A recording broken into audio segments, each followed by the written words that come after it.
China for Phase 2 of 2080.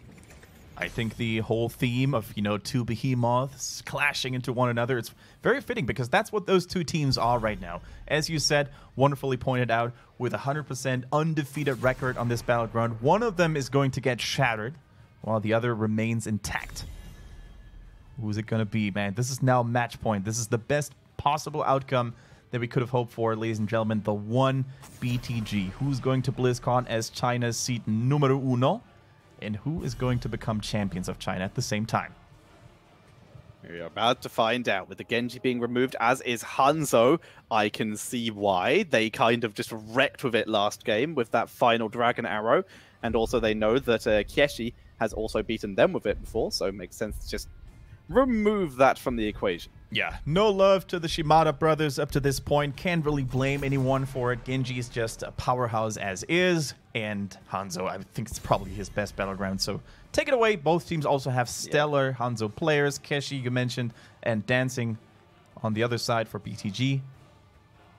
With that Diablo band, neither of these teams have already mentioned how are actually that good with Diablo in terms of win percentages, but this is a map with lots of walls, lots of engaged potentials. Whichever team got Diablo could easily set up some great ganks, and it still forces the Maiev ban for the one, which means Tyrande goes over to BTG, leaves open Decade though, of course, as we already mentioned.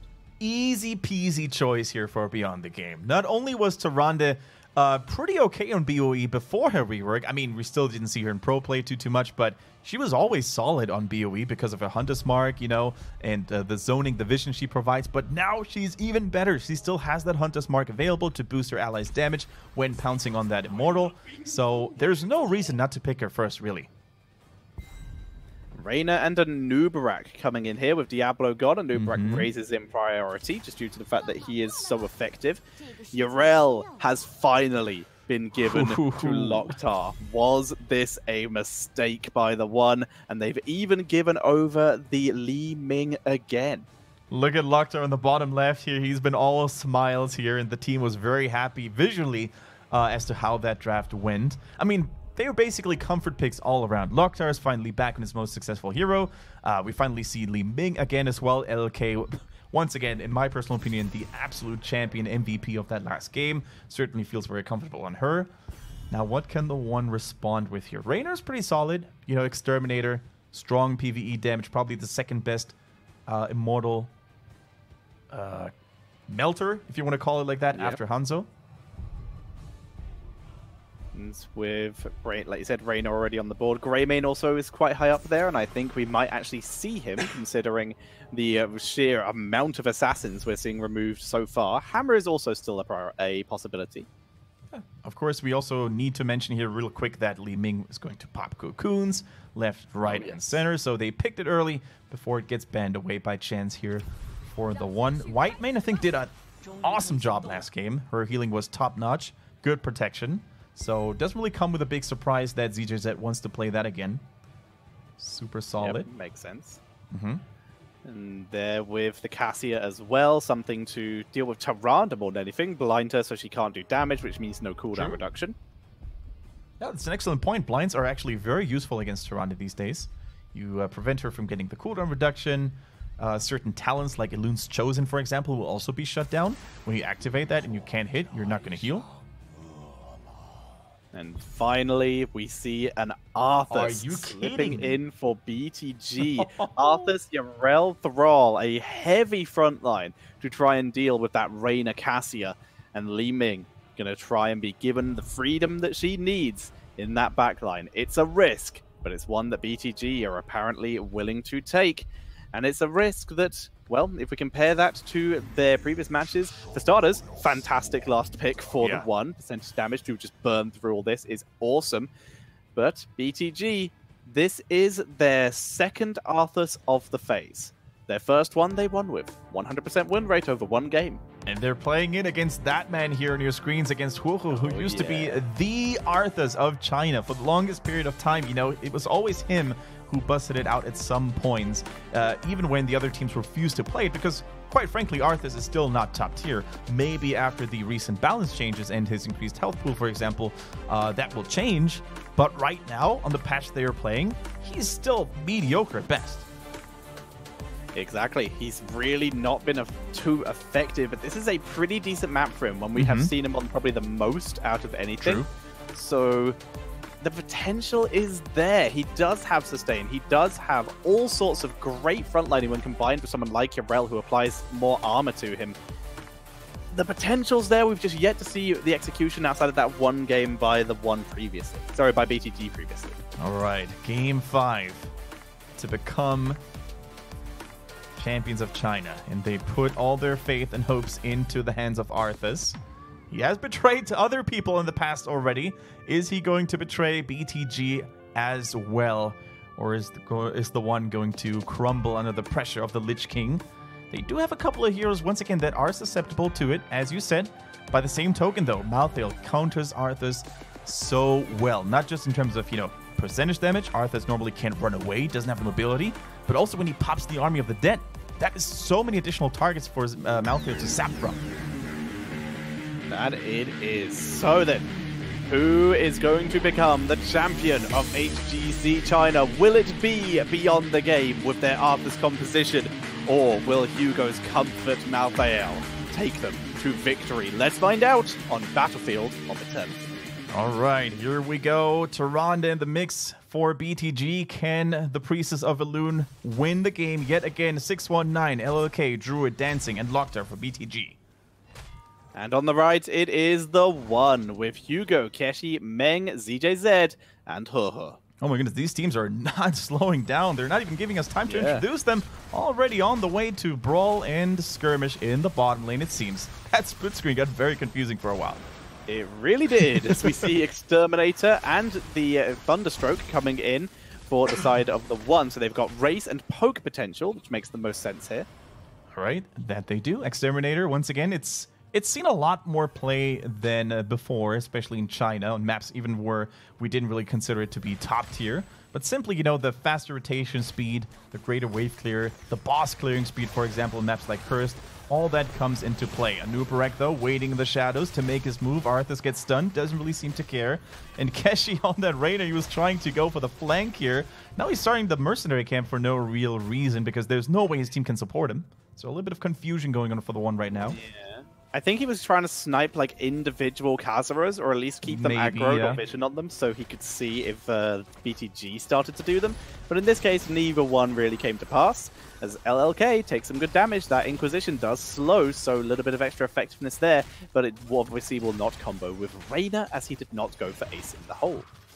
That is true. I mean, it was tempting, right? With an abundance of slows available once again for TheOne, Anubarak's Burrow Charge. Malthael could opt to go into that white main, as you said, but still, PvE is king sometimes on BoE, so can't blame them for this choice. And already the first brawl is about to happen. Stuns onto Rainer, still in good condition, and Beyond the Game needs to run away because, hooray, surprise, Malthael is here. And that is going to be a kill onto Thrall, as they are able to take the camp, and now they look for more. Everyone is down here for both teams, but with Thrall being taken out, TheOne pick up the first blood and begin to push in. Yeah, good stuff. That is the wonderful thing about On a Pale Horse. Malthael was out-rotating Yarel there by a landslide, being there much quicker, and could actually add that tiny bit of extra damage that they needed to get first blood. Good stuff for them. I mean, that mercenary camp is still going to get cleared up here, but still, rather have it and rather secure it for yourselves than give it to the enemy team. Exactly, and with that, they hit level 4 first for those talents. We have those Bed of Barbs coming in here for TheOne. The Fight or Flight for Rainer. Of course, there is not as much immediate hard CC coming in from BTG, so he's going to have more time to react. Meng, not so lucky. He has the physical armor, does not help him against dancing. Yeah, and that is why Arthas sometimes is one of those lethal heroes against Cassia. It's almost impossible for a Cassia to run away unless there is some support to help her out. So that was actually quite the crippling kill against TheOne, because they're now going to have to wait until Cassia's back. Look at that mercenary camp value in the bottom as well. No one left to defend that, whereas Irel's already taking care of the top one. So Beyond the Game is playing it a little more smartly. Oh, Li Ming, by the way. What is that talent build? It is an orb build up to this point. Interesting LLK. They move forward. I believe that one is Triumvirate. The cooldown reduction is what we used to see when people didn't pick Dominance. It's super risky as 619 pulling back. Able to avoid the orb this time, though. And that it is, Tetra. If an enemy hero is hit by it after traveling of at least 50% of that distance, the cooldown is going to be lowered significantly.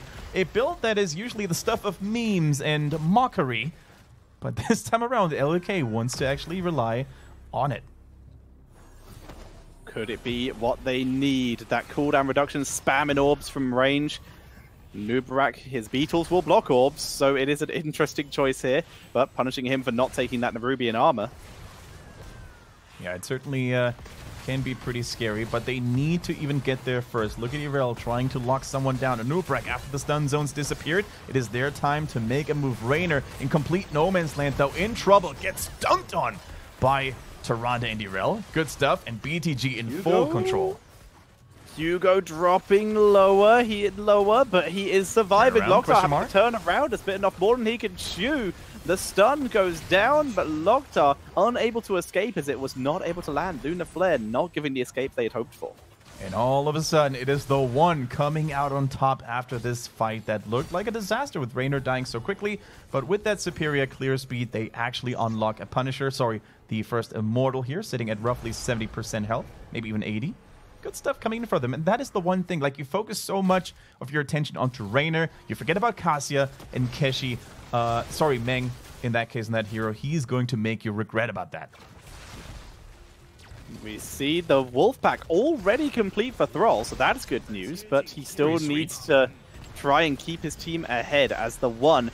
They are able to push in with this very high shield Immortal. How much can they do? Remember, if anyone from BTG overextends, then it takes less than a second for him to dive in and try and engage on him. Arthas dropping low here, needs to play a little more carefully, doesn't have the greatest of escape mechanisms in his arsenal already. Fuhua playing very aggressively here, trying to zone out the enemies. Look at that Immortal still sitting at 100% of his health. Could try to actually make it all the way into the walls. I'm pretty sure one or maybe even two towers are going to fall here because that PvE damage, that strong poke is really starting to kick in. Okay, missiles once again doing more damage. One tower will fall. All right. The other one will survive. Not too bad, though. I mean, if you consider the fact that the first Immortal actually shouldn't get more than the first initial gate, that's still a very good outcome. Zay's Vengeance at level 7. LLK, what are you up to, my friend? Arcane Orb does an additional 25% damage to enemies far away. And it also reduces the cooldown of this ability by 25%. This doesn't really even come online until level 16 with Arcane Orbit for PvP. In PvE, though, it's going to be great against the Immortals, of course, pinging damage over and over again. I don't know what to say, man. I thought I'd never see this build in competitive play, but I guess I can check that off my list. Now the only thing left is Auto Attack Vala. Have you ever seen that in pro play? Pretty sure I have. At some point, probably, yeah. I'm sure. Vala has been around for a long time. Exactly, so it might have slipped in once or twice. I also might just be mixing it up with Open Division. But now, though, TheOne, they're approaching level 10, trying to extend their lead as much as possible, even grabbing a Fallen Shaman camp pre the objective, so a little risky there. Yeah, they go for it. The Owls are scouting the move of TheOne, though, who are going to reach level 10 just a little bit faster than their opponents, simply because of the structural value they were able to get. No surprises here, though. Scarlet Aegis, Cocoon. I mean, if LK just doesn't even go for Disintegrate, I'm just out. I just don't even know what to say anymore about the Li Ming build. I mean, I wouldn't. I mean, yeah, Disintegrate is better against the Cocoon, but there is value to be said in the knockback into Orb. But the Disintegrate is just going to be too valuable for the rest of the team. Don't be selfish with your builds. Okay, good 4 trades here for BTG because they were able to finally close in on the gap here in experience. So TheOne now has to fight on even terms with their opponents. Nubrak needs to disengage here, actually, and they give up the first halftime show, first 50% over to their opponents without really putting much of a fight there. Tormented Souls back online for Hugo. He loves that talent. He loves to play that style. Yes, he does, and for good reason. He's pretty freaking good at it. He also, once again, has that anti-healing. Sundering is used. Meng is going to be the one to get locked down. The Ball Lightning not getting the value, but here comes the Scarlet Aegis. They dive onto LLK, but he's tanking through. Loktar to the rescue.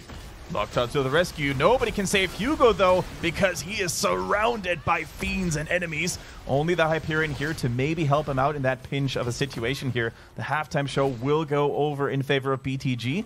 And that was a very scrappy, a very confusing team fights with little skirmishes happening all over the place. And it all started with Thrall, you know, causing a little bit of commotion and confusion with his own sundering there.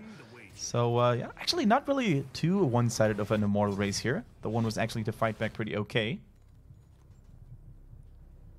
With the Immortals pretty close between the two, how can they race it? Is BTG being so much slower? I don't think the one knew that they were able to. I don't think the one knew that BTG were trying to make that kind of play. And bye-bye, Hugo goes down. I mean, you're actually going to try and get more resets.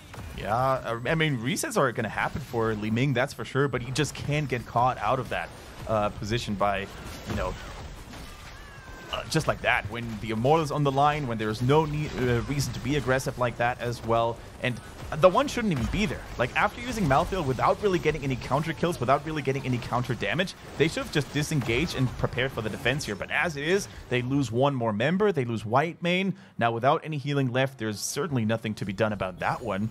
And BTG, they just continue to snowball, dancing out of mana up to this point. And how much can BTG do? Dancing, by the way, with that crazy build. Not LOK. We apologize. Yeah, LOK is on that Thrall, so we do apologize. In fact, we're dancing.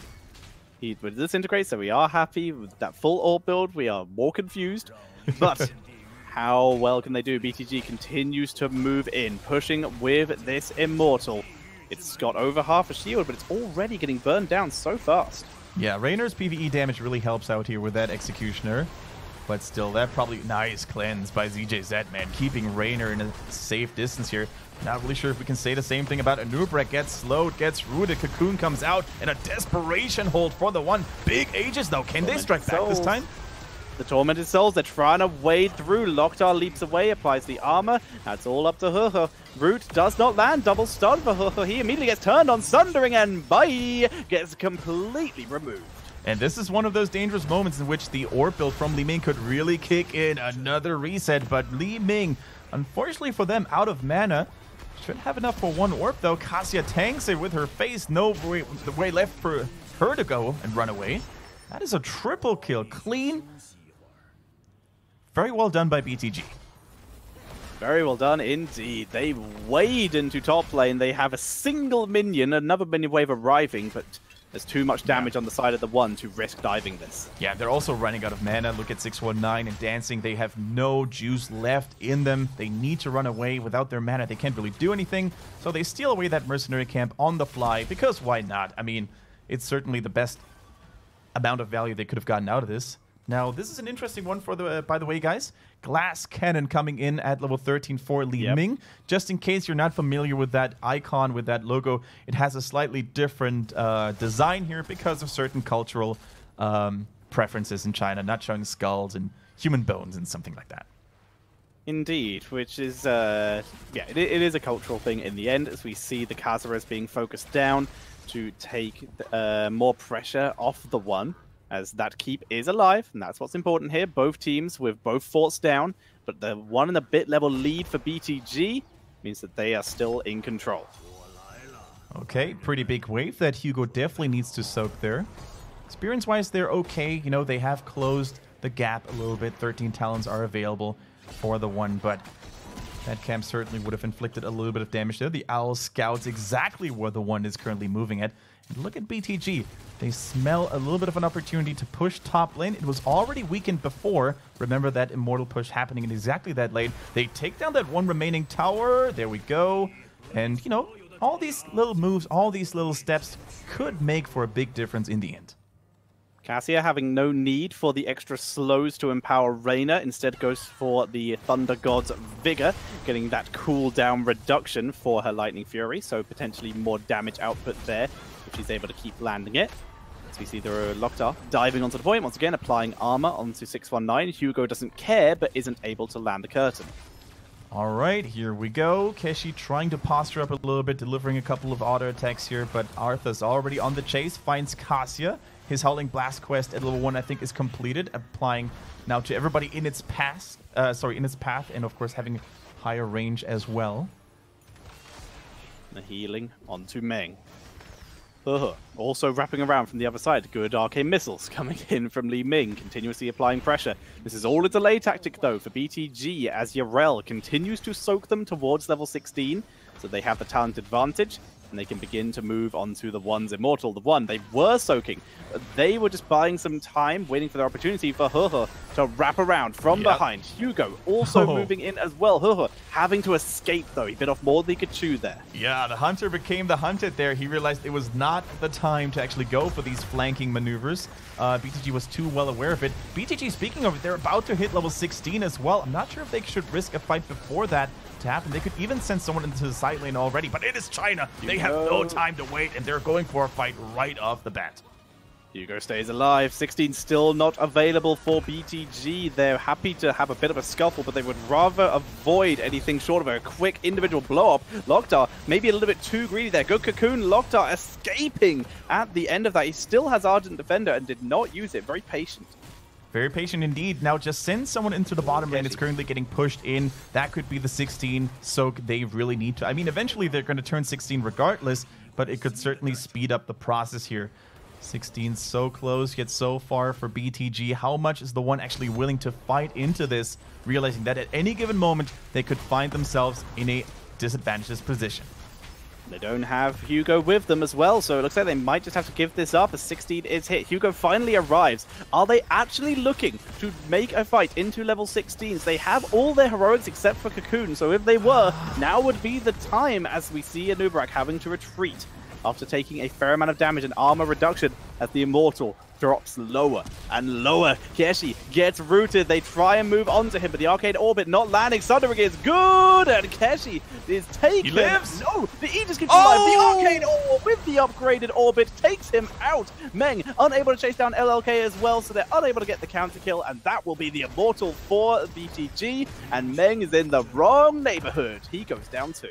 The Arcane Orb connecting after all, and I think they could have actually... Oh, they triggered the Mercenary Camp, but they're running out of mana, so they can take it immediately. They could have definitely let that one live at 1% and then just go for the Mercenary Camp anyways, because they had a numbers advantage. But look at that lockdown. Yep. The first Arcane Orb doesn't connect, unfortunately, but a huge Sunder from LLK, making sure that Raynor stays in a good position for them to focus and kill him for good. That was 100% down to that Arcane Orbit, the level 16 talent for Li Ming. This build is a very unconventional, but right now it's working out for them. It shouldn't work, though. Far back and out of range, but it is, though, Kendrick. It is, as they move forward onto the keep. Shield already down, though. To the keep. The shields have already been depleted, which is great news for the One. Can they hold that keep, though? Stun locks onto Raynor. Needs to get that intercession cleanse from Whitemane, but can they hold the keep? I think at this point it's going to fall. Raynor's already pressured back. That is the main source of damage onto the Immortal. Pulling back. He's really been struggling to get these engages so far. Cocoon is available, though, as is everything, except for Raynor's Hyperion. A noob getting locked down, though. Not even going into the base station. Going for the core. Just looks to turn around, drops the Cocoon onto the Tyrande, who immediately, they actually kill off Li Ming. That is a huge deal here, but the Immortal also drops. Yarel is trying to buy time for the rest of the team as the core gets depleted, and BTG are able to sustain through, and they will be your HGC China champions, and they will be going to BlizzCon in first seed for HGC China. They maintain their pole position in China. They've had it all normal phase long, all season long, and only in the end did they look a little bit shaky. The One almost did it. They almost had it, but we don't want to take anything away from them. They've played an amazing series with a new player, Locktar, filling in the hole that his predecessor left, and they're now, the trophy's all theirs, and they deserve it.